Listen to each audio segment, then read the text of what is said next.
Oi, gente, boa tarde. Bom, eu e a Natália hoje apresentaremos um pouco para vocês sobre a leishmaniose visceral canina. Bom, caracterizando um pouco essa zoonose, sabemos que a leishmaniose é uma doença de caráter zoonótico, que acomete o homem e diversas espécies de animais silvestres e domésticos. Tem diversas formas clínicas na dependência da espécie da leishmania envolvida e da resposta imune do hospedeiro. Em seres humanos, ela se apresenta de 4 formas diferentes: visceral, cutânea, mucocutânea e cutânea difusa. Das 4, a leishmaniose visceral é a mais grave, por ser geralmente fatal quando não tratada. Em animais, a gente observa as formas viscerais e cutânea.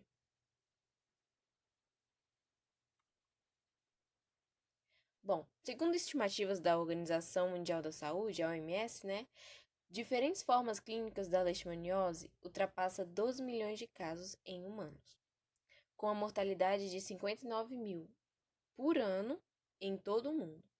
A leishmaniose visceral permanece como um importante problema de saúde pública em vários países. Até o momento, de todos os animais identificados como reservatórios da doença, o cão é considerado o mais importante olhando o lado epidêmico. É importante salientar que a prevalência da infecção canina é maior que a soroprevalência. Ou seja, muitos cães infectados não desenvolvem resposta imune humoral e não são identificados por meio de métodos sorológicos.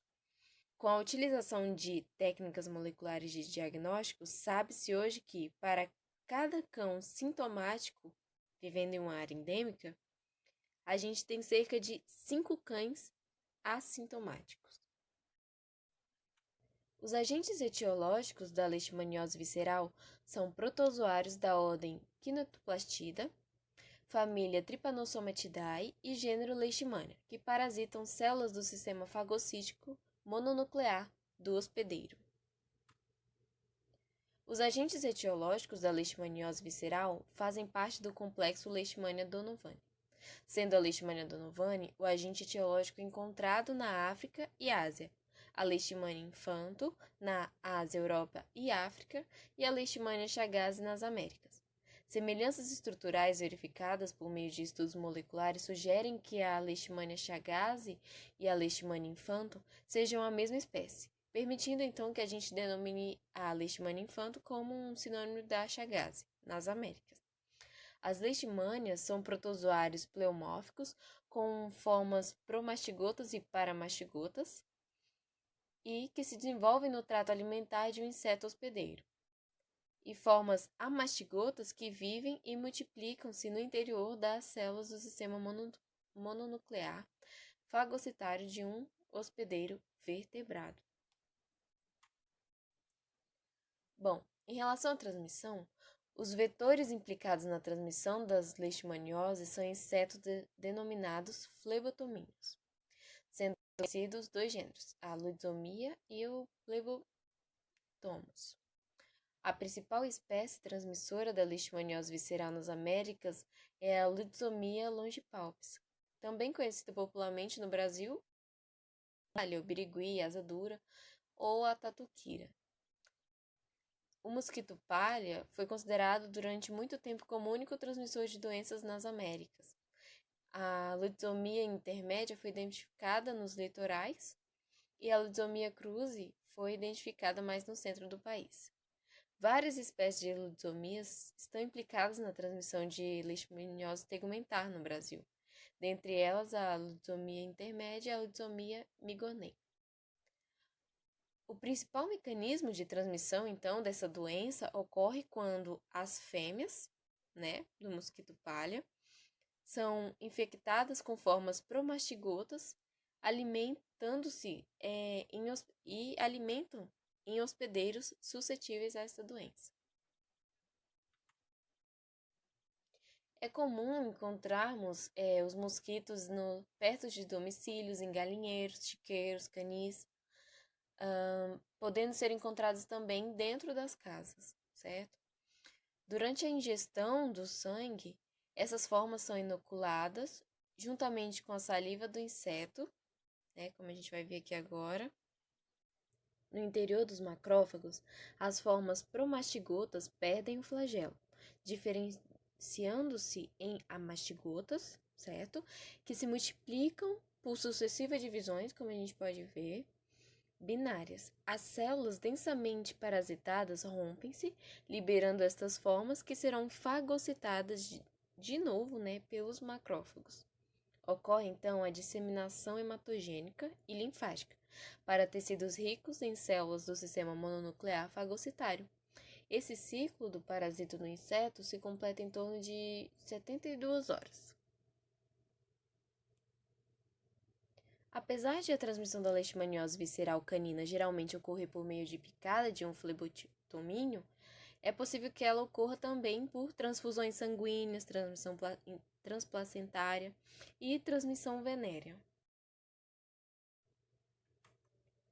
Embora a maioria dos animais infectados encontre-se em ótimo estado geral, os cães sintomáticos, as manifestações clínicas da doença podem ser inespecíficas e incluir febre, anemia, emagrecimento, ataxia em estágio final.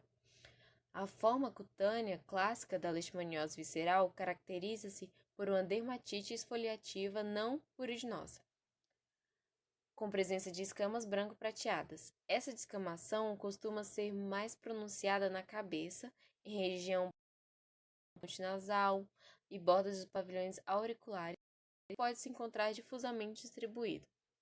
As úlceras ocorrem principalmente em zonas ósseas salientes, na face, ponte nasal, pavilhões auriculares, ao nível da transição mucocutânea, coxins e região entre os dedos, né, interdigital. É frequente a observação de cães com quadro de pododermatite, acompanhada de escamação cutânea, hiperemia, úlceras cutâneas e muitas vezes secreção bacteriana. Quanto às alterações neurológicas, a gente pode destacar as convulsões, andar em círculos, tremor de intenção, tetraparesia e alterações em pares de nervos cranianos, levando a quadro de estrabismo. Essas podem ser decorrentes da deposição de antígenos de leishmania e de imunoglobulinas no sistema nervoso central, ou podem ocorrer devido à presença de outros agentes infecciosos. É comum a observação da monocitose, muitas vezes acompanhada de grandes monócitos ativados. A imunossupressão causada pela leishmaniose pode ocorrer de infecções oportunistas, tais como piodermatites, dermatofitoses e outras.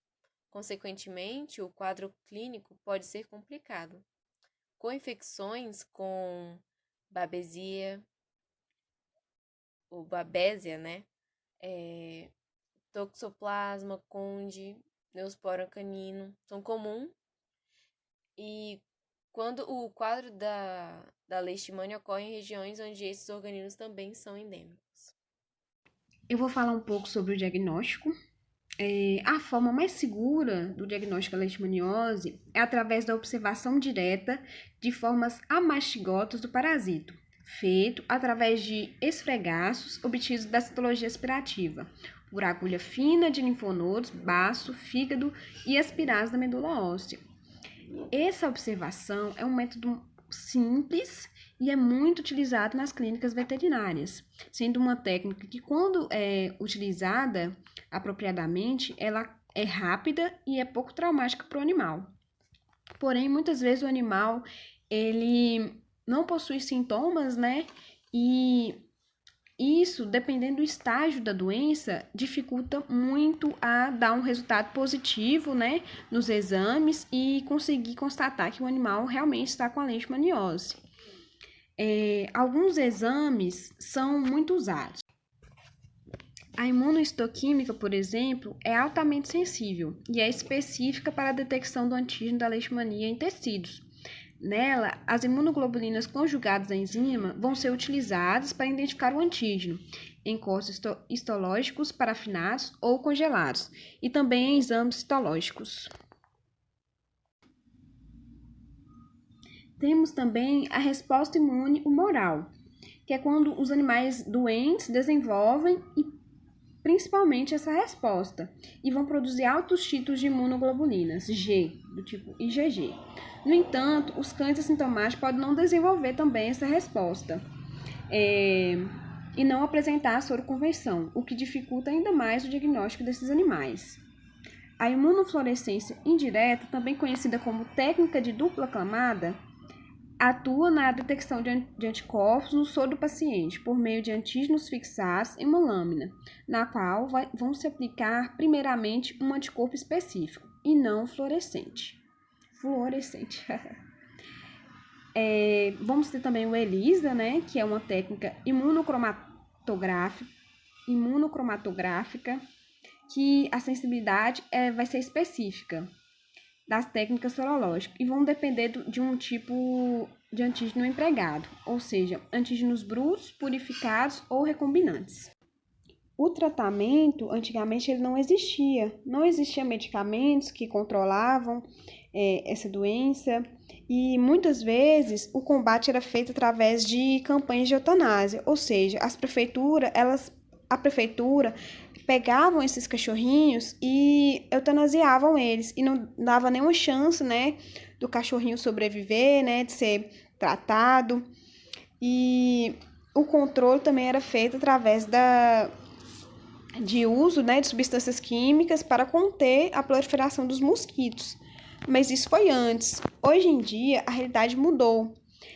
Hoje em dia ainda, infelizmente, não possui cura, mas possui, né, tratamentos que muitas vezes são eficazes, né, para alguns casos, com o uso de elopurinol, que é um medicamento barato, né, e muitas vezes é eficaz, né, dependendo do estágio em que a doença se encontra, ela é muito eficaz. Mas o animal ele não deixa de ser uma fonte de transmissão. O único probleminha é esse, que ele ainda está propício, né, a transmitir esse protozoário para outros animais, inclusive para humanos.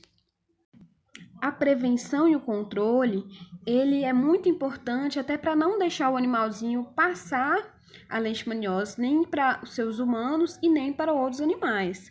Com isso, limpezas de quintais são muito importantes, uma educação sanitária para a população, necessidade de medidas efetivas e integradas. A coleira é muito importante por ser usada como como proteção, né, para evitar que o mosquito ele se aproxime do cão infectado e serve também até como prevenção, né, para os cachorros que estão saudáveis. Além disso, você fazer um exame anual no seu cão para ver um hemograma, para ver como está a saúde do seu cão, fazer teste de leishmaniose, teste rápido, também vai ajudar bastante. A vacinação também é muito importante, apesar de que a vacinação ela ainda não tem uma comprovação sobre a eficácia dela, né? Sobre o protozoário, né? Não tem uma comprovação sobre a capacidade dela de realmente prevenir a leishmaniose. Bom, é isso. Muito obrigada a todos.